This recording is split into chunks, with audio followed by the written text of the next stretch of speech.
Hello बच्चों, welcome back to our YouTube channel. This side Mohit Hussain here. और IT के अंदर हमारे पास मात्र एक दिन है और बहुत सारे बच्चे ऐसे भी होंगे जिन्होंने आईटी और एआई की किताब को आज तक पूरे साल खोल कर भी नहीं देखा होगा। इवन उन्हें ये तक नहीं पता होगा कि हमारे पास जो सिलेबस क्या है, जो हमने परसों को एग्जाम देना है एक दिन छोड़कर। तो एक दिन के अंदर क्या हम आईटी की प्रिपरेशन कर सकते हैं? क्या इतनी ज्यादा अच्छे से प्रिपरेशन कर सकते हैं कि जिससे हमारी जो परसेंटेज है, हमारे जो मार्क्स है, बहुत ज्यादा अच्छे से हो जाए? देखो बच्चों, एक दिन के अंदर हम जोर लगाए ना, तो जोर लगाने के बाद हम बहुत ज्यादा अच्छा स्कोर कर सकते हैं। आईटी के अंदर भी और एआई के अंदर भी आप स्कोर कैसे कर सकते हैं, किन किन चीजों का आपको ध्यान रखना है, क्या आपके सिलेबस रहने वाला है, क्या आपके इंपॉर्टेंट नोट्स होंगे, कैसे आपको मिलेंगे, सब कुछ ईच एंड एवरीथिंग मैं आपको बताऊंगा किन चीजों के ऊपर आपको जो है फोकस करना है। लेकिन उससे पहले एक छोटी सी चीज को समझ लो कि अगर आप आईटी और एआई के अंदर अच्छा स्कोर कर जाते हो तो जो आपके 5 मेन सब्जेक्ट होते हैं, तो उससे आपका एक जो सब्जेक्ट है आईटी का रिप्लेस हो जाएगा। मतलब आपकी सीधे सीधे आपकी जो परसेंटेज है वो बढ़ जाएगी। अगर आप आईटी के अंदर अच्छा खासा स्कोर कर लेते हो तो अगर मान लो किसी मेन सब्जेक्ट के अंदर आपका स्कोर कम रह जाता है, तो आईटी का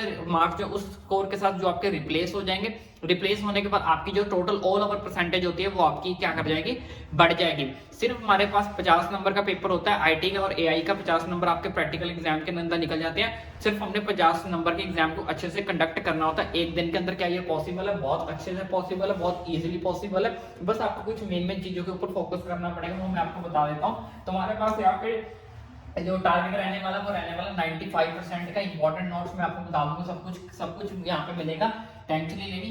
तो यहाँ पे बच्चों हमारे पास 2 सेक्शन रहने वाले हैं, आईटी के अंदर भी और एआई के अंदर भी। सेक्शन ए और सेक्शन बी। जो जो आपका सेक्शन ए रहने वाला है वो आपका 10 नंबर का रहेगा, यानी कि कम मार्क्स का रहने वाला है। और जो सबसे ज्यादा मेन हमारे पास हाई वेटेज का सेक्शन रहने वाला है वो हमारे पास रहने वाला सेक्शन बी का, जो रहने वाला 40 मार्क्स का। तो ये पार्ट ए, यानी कि सेक्शन ए का जो आपका सिलेबस है वो ये रहने वाला है। आईटी के लिए भी और एआई के लिए, दोनों के लिए सेम टू सेम आपका पार्ट ए रहने वाला है। पार्ट बी जो आपका होगा, यानी कि सेक्शन बी होगा, वो आपको दोनों का चेंज होगा।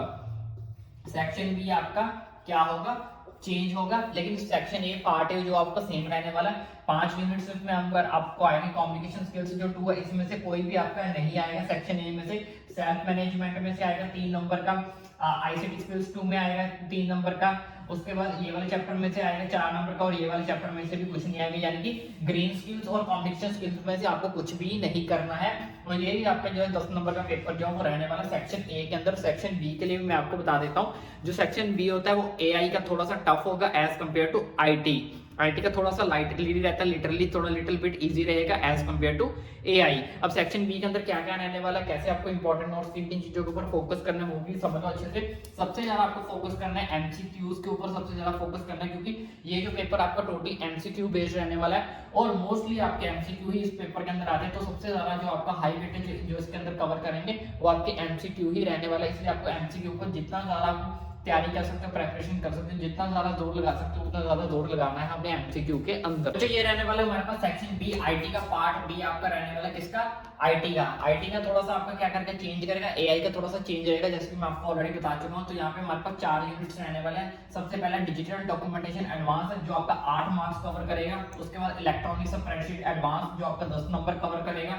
उसके बाद डाटाबेस मैनेजमेंट सिस्टम, जो आपके 12 मार्क्स कवर करेंगे। उसके बाद वेब एप्लीकेशन सिक्योरिटी, जो आपके 10 मार्क्स कवर करेंगे। टोटल आपको ये 40 मार्क्स का सेक्शन रहने वाला है, जिसमें बहुत इजी चैप्टर्स है, बहुत इजी चैप्टर्स है। अब इसको पढ़ना कैसे, कहां से पढ़ना, वो मैं आपको आगे बताऊंगा। उससे पहले मैं आपको समझा देता हूं कि आपको एआई का सिलेबस क्या है। उससे पहले एक चीज और समझ लो कि ये 4 यूनिट्स है, चारों बहुत ज्यादा इजी है। और सबसे ज्यादा आपका क्या है, इसमें डायरेक्टली सवाल आपसे पूछे जाते हैं, एमसीक्यू बेस्ड है। वेब एप्लीकेशन बहुत सिक्योरिटी आसान से चैप्टर है। डिजिटल डॉक्यूमेंटेशन में बहुत ज्यादा आसान है। स्प्रेडशीट बहुत सारे बच्चों को इसके बारे में नॉलेज भी होगी। डाटाबेस मैनेजमेंट जो आप बेसिक से पढ़ते आ रहे हो, कंप्यूटर के अंदर क्या होता है, चौथी पांचवी में वही सब चीजें इसके अंदर जो भरी हुई, आराम से आप इन 4 यूनिट्स को जो है कर सकते हो।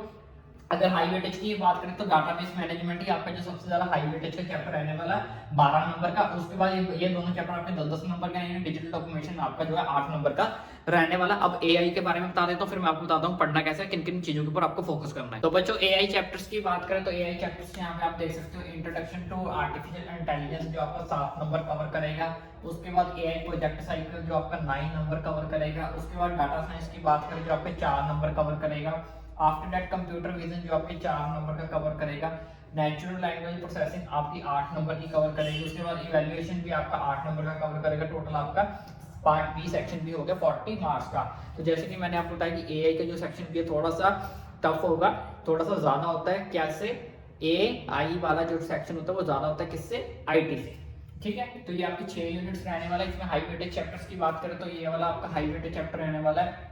उसके बाद ये वाला आपका चैप्टर जो हाई वेटेज, दोनों चैप्टर आपके हाई वेटेज रहने वाले हैं। एंड आफ्टर दैट इवैल्यूएशन आपका हाई वेटेज चैप्टर रहेगा। उसके बाद जो आपका हाई वेटेज चैप्टर रहेगा ये वाला इंट्रोडक्शन टू आर्टिफिशियल इंटेलिजेंस। अब मेन इंपॉर्टेंट बात सबसे ज्यादा आती है कि इसके इंपॉर्टेंट नोट्स जो आपकी तैयारी प्रिपरेशन क्या करना है। ठीक है, उसके लिए मैंने आपको डिस्क्रिप्शन बॉक्स में एक लिंक दे दूंगा, वो वेबसाइट को ओपन करना, वहां पे आपको सारे के सारे नोट्स मिल जाएंगे, AI के भी, IT के भी, और कुछ नोट्स मैं आपको अपने टेलीग्राम चैनल पर भी भेज दूंगा, वहां से भी आप उस चीज की अच्छे से प्रिपरेशन कर लेना। और वो जो नोट्स हैं आपको हमारे टेलीग्राम चैनल पर मिलेंगे। टेलीग्राम चैनल का लिंक आपको हमारे डिस्क्रिप्शन बॉक्स में नीचे जो है वो मिल जाएगा। अच्छे से अपने एग्जाम की प्रिपरेशन करें, एक दिन में इसकी प्रिपरेशन अच्छे से हो जाती है अगर आप दिल लगा के, मन लगाकर अगर इस चीज को अच्छे से पढ़ोगे तो। उन नोट्स के अंदर आपको each and everything chapter wise सब कुछ मिल जाएगा, MCQ भी मिल जाएंगे, इंपॉर्टेंट क्वेश्चंस भी मिल जाएंगे, सारा कुछ जितना भी आपके एग्जाम के अंदर आता है A to Z इन्फॉर्मेशन आपको उन नोट्स के अंदर जो है वो मिल जाएगी। और लिंक के अंदर भी आपको वेबसाइट ओपन करोगे, अपनी क्लास सेलेक्ट करना, क्लास सेलेक्ट के अंदर आपको AI जो भी आपका सब्जेक्ट है, IT वाले तो IT सेलेक्ट करके अपने सारे के सारे नोट्स ओपन कर लेना, AI वाले हो तो AI को ओपन करके अपने सारे के सारे नोट्स को जो क्या कर लेना, डाउनलोड कर लेना, या फिर अगर स्क्रीनशॉट लेके रखना, जैसा आपको ठीक लगे वैसा आपको कर लेना। तो आई होप आपको सारा का प्रोसीजर अच्छे से समझ लग गया। अगर इन केस अगर आपको कोई फिर भी कोई डाउट रहता है, कोई क्वेरी रहती है, ओपनली मुझे नीचे कमेंट करके आप पूछ सकते हो। वीडियो अच्छी लगी और सारा का सारा प्रोसीजर अगर अच्छे समझ लग गया होगा तो भाई इसके चैनल को भी सब्सक्राइब भी कर दिया करो यार, फ्री ऑफ कॉस्ट ही है, कोई इससे आपका पैसा नहीं मांग रहे, जस्ट 2 मिनट लगेंगे, 2 मिनट भी क्या 2 सेकंड ही लगेंगे। चैनल को सब्सक्राइब करना ना भूलें, ताकि आने वाली सारी की सारी copy checking, CBSE update, important चीजें, आगे फ्यूचर आपका college, each and everything NEET के रिलेटेड, ईच एंड एवरीथिंग आपका भाई आप तक पहुंचाएगा, वो भी फ्री ऑफ कॉस्ट। इसलिए चैनल को सब्सक्राइब करना ना भूलें।